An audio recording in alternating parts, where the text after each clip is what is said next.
your time working with the UK government and just that period of 6 years, I wonder, did you see a change in attitude towards climate issues?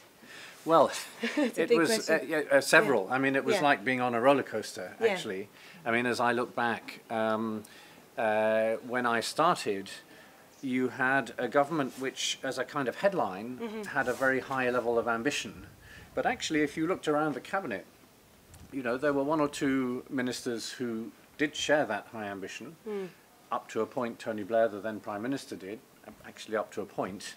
There were other ministers who were pretty hostile to the agenda, and the majority of them really didn't mind either way as long as it didn't bother them too much. Right. And so part of the challenge was, how do you build a stronger, more intense and more coherence across the cabinet, because actually there's no part of government which is untouched by this issue, which can responsibly say, this doesn't matter for us, either because we're not affected by it or because we don't need to mobilize our assets as part of the response. To have a really credible response to climate change, you have to have a mobilization of all of the resources of government across. It's one of the paradoxical features, is that it's you're really asking for a degree of mobilization which is closer to wartime than it is to peacetime.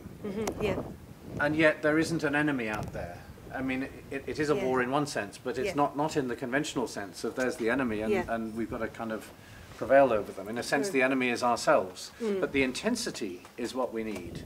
So politically, the challenge is, how do you summon a wartime level of intensity in peacetime?